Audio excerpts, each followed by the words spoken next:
السلام علیکم ورحمۃ اللہ وبرکاتہ۔ آج کا عنوان ہے لفظ۔ تیر تلوار کا زخم تو بھر جاتا ہے، لیکن زبان سے لگا ہوا زخم کبھی نہیں بھرتا۔ لفظ ہیرا ہے اگر اسے تراشا جائے، لفظ دریا ہے اگر اس کی گہرائی میں اترا جائے، لفظ خوشبو ہے اگر اخلاص کے پھولوں سے کشید کیا جائے، لفظ جادو ہے اگر تول کر، سوچ کر اور محبت سے بولا جائے۔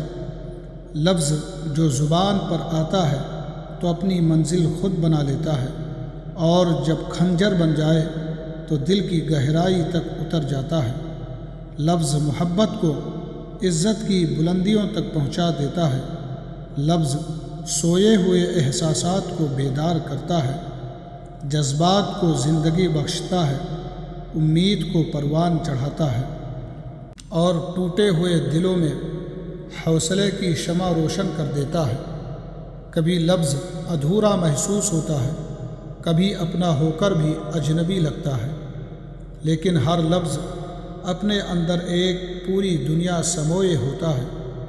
لفظ میں مفلس کی آہ بھی ہے، یتیم کی خاموشی بھی، مظلوم کی فریاد بھی، اور بےکس کی امید بھی۔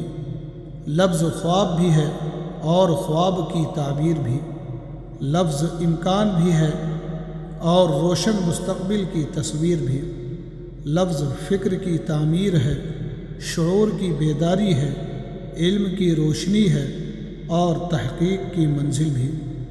لفظ کبھی نہایت آسان لگتا ہے اور کبھی پوری زندگی بھی اس کا حق ادا نہیں کر پاتی۔ اس لیے بعض الفاظ ایسے ہوتے ہیں جنہیں سر پر رکھنے کا دل چاہتا ہے۔ لفظ خوشبو کی طرح روح میں بس جاتا ہے اور دعا کی طرح نسلوں تک اثر چھوڑ جاتا ہے۔ اندھیری راتوں میں یہی لفظ ستاروں کی مانند راستہ دکھاتا ہے اور چراغ کی طرح سچائی کو روشن کرتا ہے۔ لفظ کی حرارت نفرت کے ہتھیار کو پگھلا سکتی ہے، اور محبت کا ایک جملہ برسوں کی دوریاں مٹا سکتا ہے۔ جب لفظ اخلاص، علم اور حکمت کے ساتھ ادا کیا جائے تو وہ محض آواز نہیں رہتا، بلکہ دلوں میں اتر کر کردار بن جاتا ہے۔